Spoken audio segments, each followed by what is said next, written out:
नमस्कार, मैं राहुल कठेरिया। 5 राज्यों के विधानसभा के चुनावों का जो परिणाम है वो 3 दिसंबर को घोषित होगा।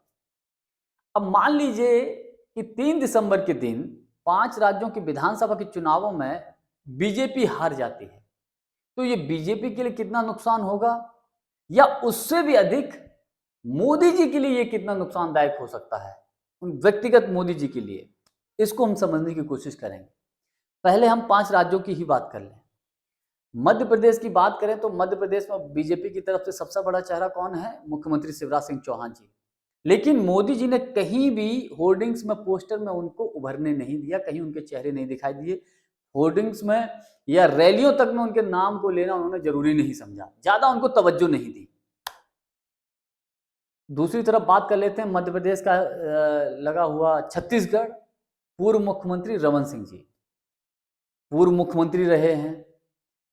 किसी भी रैली में, कहीं पर भी बड़ी रैलियों में या होर्डिंग्स बैनर में केवल दिखावे के लिए हो सकता है कहीं फोटो लगा हो तो लगाओ शायद, वरना उनको भी उतनी तवज्जो नहीं दी जितनी उनको वरीयता देनी चाहिए थी।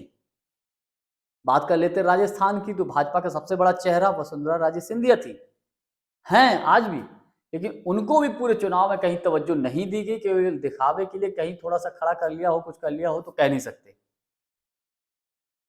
और बाद में थोड़ा सा कहीं पूछ लिया हो।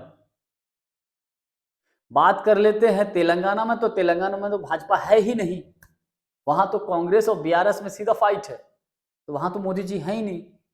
अब 5वें राज्य की बात करें तो मिजोरम में तो खुद बीजेपी के जो सहयोगी संगठन है उसके नेता ने सीधा स्पष्ट बोल दिया है कि हम मोदी जी के साथ मंच साझा नहीं करेंगे, यानी हम मोदी जी के साथ एक रैली भी नहीं कर सकते मंच पर खड़े होकर, क्योंकि भैया हमारा वोट कट जाएगा, क्योंकि मणिपुर वहां पास में लगा हुआ है, उसका असर हो सकता है।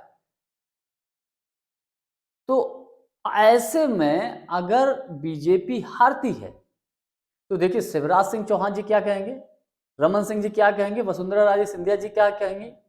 वो स्पष्ट तौर पे ये नेता कहेंगे कि आपने हमें तो वरीयता दी ही नहीं, हमें हमारा चेहरा तो आगे किया नहीं, चेहरा आपके आगे था, चाहे होर्डिंग्स में हो, चाहे रैलियों में हो, चाहे बैनर्स में हो, हर जगह मोदी जी।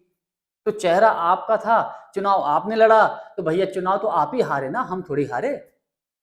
तो ठीकरा किसके सर फूटेगा? मोदी जी के ऊपर।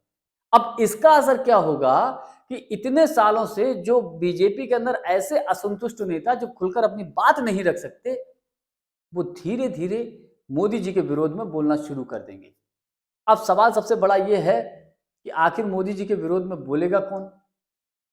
तो बीजेपी के अंदर एक ऐसे भी नेता हैं, चाहे बीजेपी की बात हो और चाहे कांग्रेस की बात हो या इंडिया गठबंधन की बात हो, चाहे एनडीए गठबंधन की बात हो, जो जिनकी स्वीकारोक्ति हर जगह है, और वो चेहरा है नितिन गडकरी। नितिन गडकरी जी जब तक चाहे मोदी जी का कोई योजना हो या कोई भी बात हो, खुलकर अपनी बात रखते हैं। बीजेपी की कोई गलत बात हो, गलत नीति हो बीजेपी सरकार की, मोदी सरकार की, उसका भी विरोध कर देते हैं, और विपक्षी पार्टियों के नेताओं से भी मुलाकात करते हैं और बड़े हंस के मिलते हैं सबसे, और सब विपक्षी नेता भी उनसे खुलकर मिलते हैं, हंस के बातचीत करते हैं और बड़े खुश होकर जाते भी हैं। यानी कि उनके सबसे व्यक्तिगत तौर पे भी अच्छे संबंध हैं नितिन गडकरी जी के, चाहे सत्ता पक्ष से जुड़ा हो चाहे वो विपक्ष का हो। तो सभी इस बात को जानते हैं कि कोई अगर ऐसा चेहरा है कि मोदी जी की खिलाफत कर सकता है, मोदी जी को टक्कर दे सकता है, तो नितिन गडकरी जी हैं। तो मुझे लगता है, मेरा व्यक्तिगत मानना यह है कि जो भी मोदी जी के खिलाफ हैं, जो मोदी जी को पसंद नहीं करते हैं, मजबूरन उनको हाँ में हाँ मिलानी पड़ती है, तो धीरे धीरे ये सारे लोग नितिन गडकरी जी के पीछे खड़े होने लगेंगे और नितिन गडकरी जी के साथ आवाज बुलंद करेंगे। अब नितिन गडकरी जी को तो वैसे भी हाशिए पे धकेला है मोदी जी ने, चाहे कोई भी महत्वपूर्ण संगठन के अंदर कोई समिति हो, हर समिति से धीरे धीरे उनको बाहर निकाल दिया गया है। संभावना तो यहां तक थी, पता नहीं उनको लोकसभा के चुनाव में टिकट दिया भी जाएगा कि नहीं दिया जाएगा। लेकिन नितिन गडकरी जी के लिए सबसे बेस्ट पॉइंट, बेहतर बात यह है कि नितिन गडकरी जी ऐसे नेता हैं जिनके आरएसएस से भी बहुत अच्छे संबंध हैं। आरएसएस उन पर आंख बंद करके भरोसा करता है।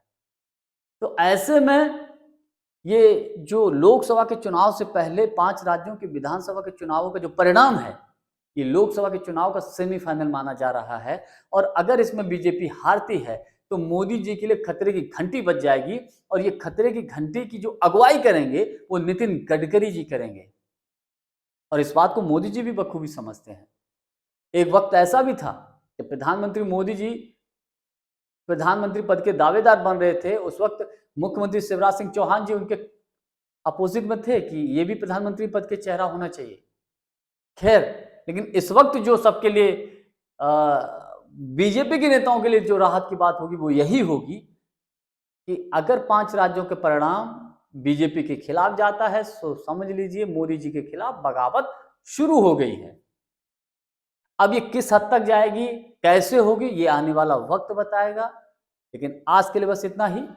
वीडियो को लाइक, शेयर और चैनल को सब्सक्राइब जरूर कर दीजिएगा। बहुत बहुत धन्यवाद। नमस्कार।